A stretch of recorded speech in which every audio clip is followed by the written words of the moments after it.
Super Bowl week is here, guys. We got a nice matchup in Tampa Bay this weekend.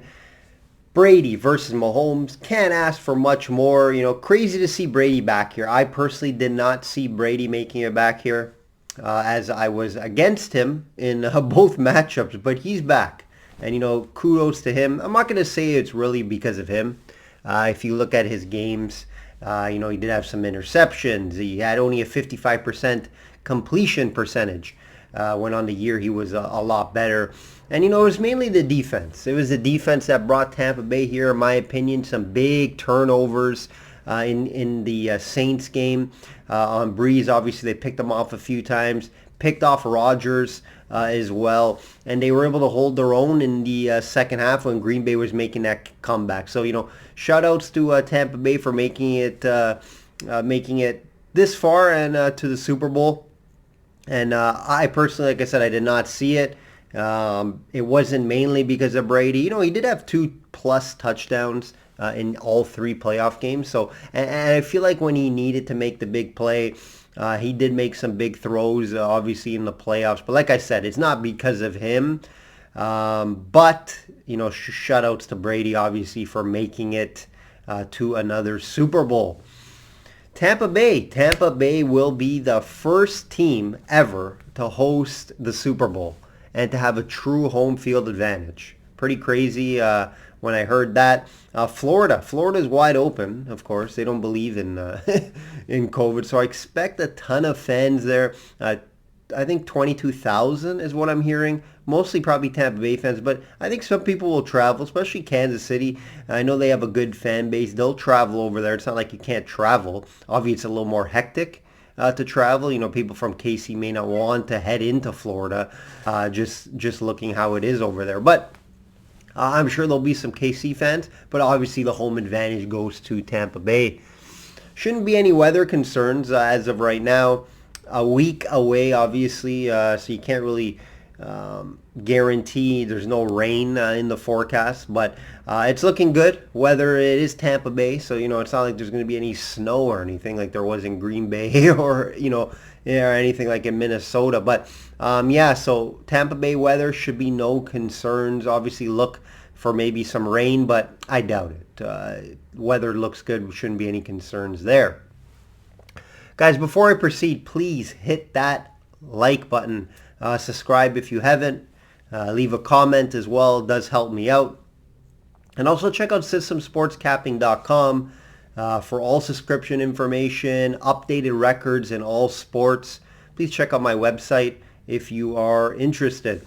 Remember, I handicap all sports, not just the NFL. So obviously NFL is completed now. This will be the last week of the NFL.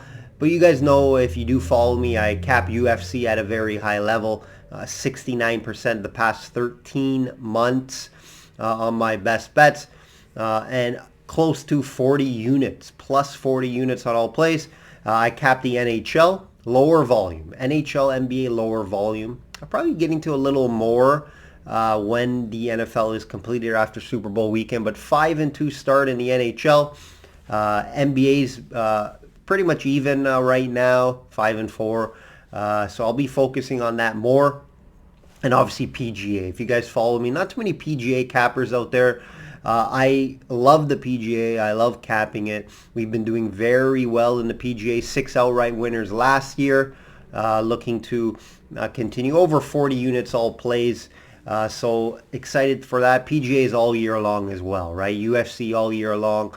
And then NBA, NHL, and then MLB is coming up. I love capping the MLB. We had a really good 63% season last year in the MLB. We ended the regular season and wildcard round 8 straight profitable weekends. The divisional round and championship round weren't profitable. So we ended the season 8 out of 10 weeks profitable. Very excited about that. Looking to end the season on a winning note in the big game. Right? We want to end off the season well for my self-subscribers. This season made it 6 profitable NFL seasons in a row for myself, guys. 6 profitable NFL seasons in a row. Last year, obviously being the best, 2019 was my best season in that 6. If I didn't have that slower start to getting used to COVID, home field advantage, how to dictate it, a lot of bad upsets early in the capping year for the NFL. I do think I could have ended close to the 2019 season just because my run that I was on, right? I got all the way up to 67% run. It tailed down a bit. We ended the year on a 65% run with I think it was over 80 plays. So it was about a 10-week run, guys. So yeah, excited about that. Just didn't love my start to the year. But again, it's a very profitable year, so I'm definitely happy about that. Enough of that. Let's get right into the game, guys. I'm going to break down the game, leave you guys with your thoughts on how you want to proceed on the game. I haven't made my mind up as of yet, but I'll go over some props as well, some Super Bowl props. But let's break down the game first. KC right now, line -3. KC -3. Open up at 3.5. People jumped on Tampa Bay. Total open up 57.5 down to 56.5. Now, I don't think these lines are going to move too much more. So I think you can wait. I don't think you have to jump on it. Like I said, it could move. It's not going to go to 2.5 for KC. I can tell you that much.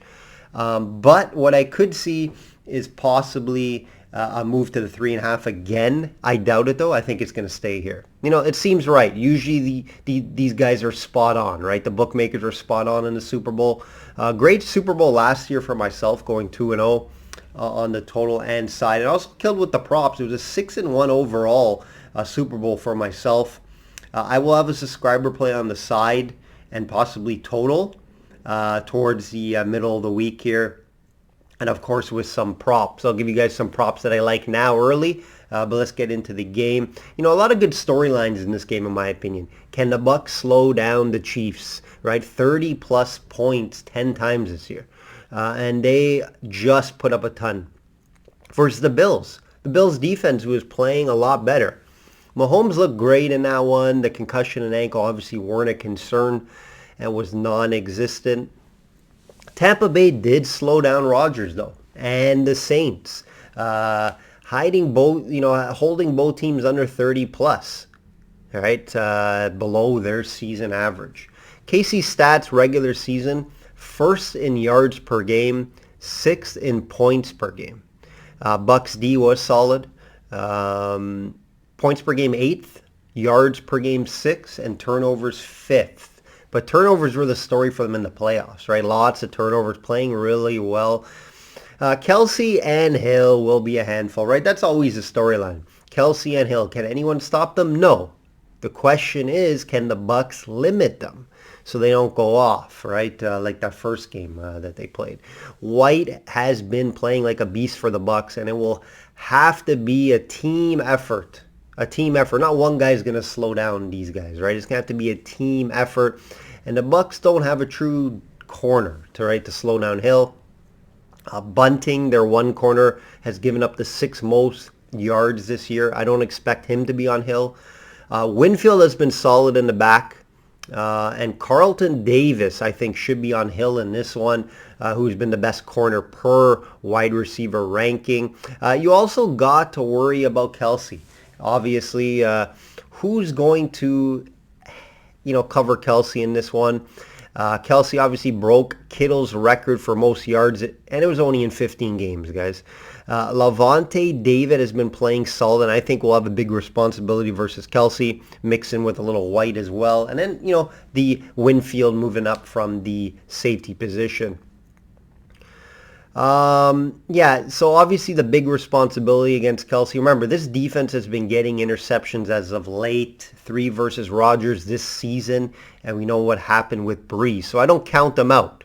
I'm not going to say Kelce and Hill are going to have a guaranteed big game for sure, but I lean that way. So we'll go over the props here shortly on those two. Now remember, these two teams played this year, November 29th, in a great game, right, where the Chiefs won. Chiefs won by 3, 27-24. Mahomes had a huge game in that one. I'm talking huge. 462 yards, 3 TDs, and a QB rating of 124. Guys, remember, Hill in that one, 13 receptions for 239 yards. Just ridiculous. Good thing that was in November. Right, and this defense from Tampa squad is different. Key for that Tampa Bay D will be the pass rush, which is one of the best, fourth in sacks and second in QB hits. Big reasons they beat Green Bay, in my opinion, was the big performance from Barrett and that front line. They were able to get to Rodgers. They were able to get to him. So I think that was a big reason why they won that game. One big problem here, though, and why I don't think it's going to be that much of a factor, Mahomes is great against the pass rush. Not just great, the best in the NFL, ranked first in the NFL against the rush. So I don't know how much they're going to bring it. It's going to be interesting to see. They may sit back a bit. Some tough news, though. Some tough news in KC. Eric Fisher, their left tackle, torn his ACL versus the Bills. That is a big loss. We'll see how much it factors in here. Because, the pressure may not... Tampa Bay may be able to bring a little more pressure because of that. Definitely something to keep an eye on. Now, we know the Bucs have one of the best rush defenses in the league. Vita Vea is back as well, so I don't expect a lot of rushing from KC. They don't expect it either, right? Tampa Bay.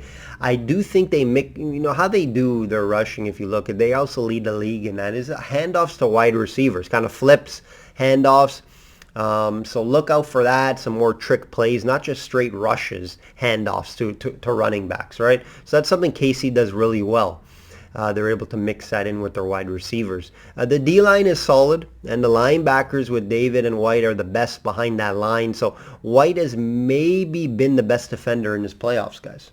White has played tremendous, and he's going to have to, obviously, in this game. Looking at Tampa offense quickly versus the KC defense. KC defense has been playing great. Shut down the Bills and Allen, which I did see coming. I was all over Kansas City in that one. I did think Allen would struggle. Brady was great in the first half versus the Packers with a couple big catches to help him out. But his second half wasn't great, guys. But got it done and did enough. Bucs offense ranked very well in the regular season. Second most passing yards per game and third most points per game. Chiefs defense was 10th, allowing 236 yards per game with 16 interceptions, which was ranked 5th. So they can get some turnovers here. Brady did throw three interceptions last weekend, so he'll have to clean that up. Brown will be back in this one, which will help to spread the offense a bit, I think, guys. You're going to have Brown, Evans, Godwin, along with Braid and Gronk. What offense is deeper than that? I don't know, guys. I don't think there is a offense that has more depth and more targets to look at. Godwin or Evans could have a big game. Always tough to pick between the two. I usually leave their props alone, to be honest, just because you don't really know who's going to have the big game, and now sprinkle in Brown. You just don't really know. KC secondary has been solid. Breeland and Sneed, a rookie, guys. He's been playing really well. He's been solid. And, of course, with Tyrann Mathieu in the middle, it's a solid core back there. KC allowed the second fewest yards to wide receivers this season. Keep that in mind. No one really thinks of that. Everyone just thinks, obviously, Mahomes, Hill, Kelsey. But, guys, the KC secondary has been solid. I just mentioned it to you here.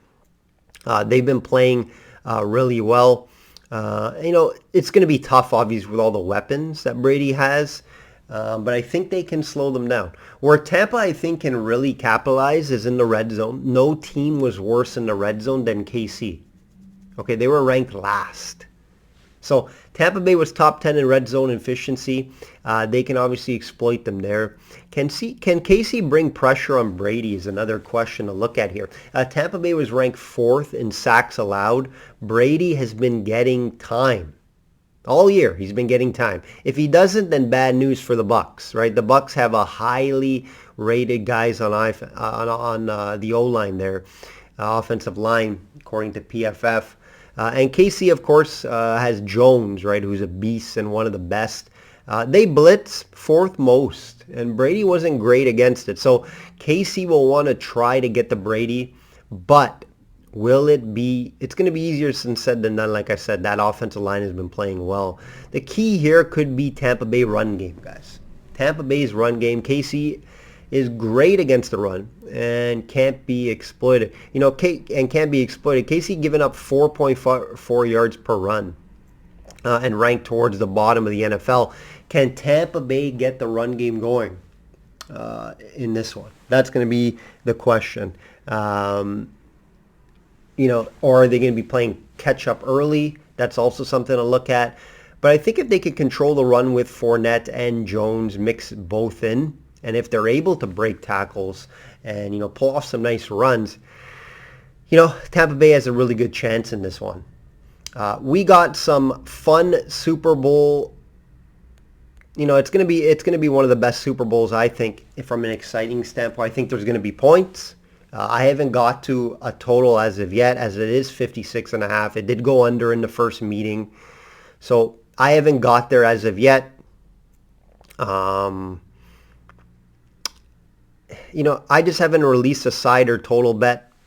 I'm going to wait on this. Also, obviously, COVID issues. Someone gets eliminated from the game. It's something to look at as well. But all that information I provide you guys definitely should help you guys out on deciding on a side. I'll have plays out later on in the week. Let's get to some fun props first before I get into player props. Fun props, starting with the coin toss, guys. I bet these props all the time for years now. I bet on the coin toss. I've been profitable doing it over the years. Let's look at some history, just recent history. Last 7 years, tails, 5. 5 tails, 2 heads. I know this is a 50-50, obviously, prop bet, right? You can't really give an edge here. But what I'm going to say is, due to the history of tails, 5 out of the last 7, I'm going to go with heads. Just because tails landed on more. That's the only breakdown or lean I can give you guys. Is I'll be on heads. Hopefully you guys join me. National anthem. Jasmine Sullivan and Eric Church. 2 minutes. I think you can find a 1:59. You can find it 2 minutes. Only the second time a duet is singing the national anthem. And it is a mix of styles, guys. Country and pop R&B. Both country and R&B, it's slower type of music. This is I did find some tape on Jasmine singing the anthem in a hockey game. And she clocked in at 1:38, which is pretty fast. However, that was solo, right? Eric doesn't have any national anthem experience. I wasn't able to find any. I think because it's a duet, I'm going to be on the over. It should take longer, right? Eric also does play the guitar, so you expect him to be playing it while he's singing. He could do a guitar solo to extend it as well. Last duet in the Super Bowl was Super Bowl 40, and it was 2 minutes and 9 seconds. 2 minutes and 9 seconds. Give me the over 2 minutes on this one. I'll be all over that. Gatorade color. I love betting the Gatorade color. We hit it last year. I hit it last year it wasn't even the favorite orange. Orange was like the third. I think I did get it at plus 300 or high plus 200. I can't really remember, to be honest, but we hit it. Orange is a popular Gatorade color. So the odds were too good to pass up on. They were like the third best number. So I was all over the Gatorade color being orange, and yes, it did land on orange when KC won. This year, orange is favored. They caught up to me. They caught up. It's plus 125, plus 150, depending where you're shopping, followed by red, plus 225, green and yellow, plus 250, Clearwater plus 800, blue plus 800, purple plus 1,000. Now, odds vary, right? You guys got to understand these props vary. They all change throughout the market. So definitely shop around if you're betting these. If you look at the last 10 years, one thing caught my eye. No red, which means maybe it's not used in the NFL. I don't know. I don't know why there's no red, but it has not popped up in the last 10 years. So I'm not going to be on red. Green and yellow is not that common as well. 2 times of the last 10 was blue. And, you're giving me plus 800 with blue. Sign me up. But I'm going to also have a play on the orange. So orange has been the winner the most, 4 times, right, out of the 10. So sign me up with orange and a little bit sprinkle on the blue as well. Hopefully one of those hit. We win either way. Obviously blue hits would be a lot better. But yeah, I'm going to have a play on orange and a play on blue. Player props. Let's get into this, guys. My theory on these player props is wait closer to game time due to a few reasons. If you like unders, I suggest to wait. A lot of public will bet overs just because that's what you want to do when you're watching a Super Bowl. You're not going to be, come on, don't throw this many passes or get this many yards. You're going to want to cheer for the team to get, the player or whatever you're on to get over, right, in a Super Bowl. So a lot of public guys that don't know much, will bet on overs in props. So that's why I like to wait on the player props. I'm not too worried because you have to think, the guidelines are not to leave the house or hotel room no matter what. So I personally don't think COVID is going to come into effect this week just because the guidelines are going to be really strict. So that's why, like I mentioned with the player props, sure, bet them now if you don't think, the COVID, I think it would be a canceled bet anyways if they don't play. But I just don't think it's going to really factor in too much here. The only thing that could factor in, like I said, the public money on the over. So if you like unders, wait. That's my opinion. What I'm looking at, guys, and I'll give out here is Kelce anytime touchdown. Definitely something to look at. Shop around. It's a little minus 160, 150. Shop around. He has 3 TDs in this playoffs. 2 last week. Mahomes' favorite threat in the red zone. It doesn't matter if it's a shovel pass, a pass, anything. He gets in the end zone. 11 regular season touchdowns. Other player props I'm looking at would be longest pass completion over on Hill, 26.5, and Kelce 25.5. I'll be looking both those ways. I like Hill better here though, and I'll be betting on Hill for sure. The Cheetah. I just don't see any cornerback on Tampa keeping up with him. All right, guys. Hopefully you guys enjoyed the Super Bowl. I hope you guys enjoyed the videos all year long. I'll be back next year with videos, so look out for that. And, UFC is going to be every week. Check out systemsportscapping.com for more information, how you can keep following me. Obviously on Twitter, System Capping, Instagram, System Capping. Check me out there if you're not following me already. Enjoy the Super Bowl, guys. It's Super Bowl week. Tons of fun, tons of media stuff. It'll be a little different this year, but should be exciting. Like I always say, guys, bet smart and know your limits. Take care.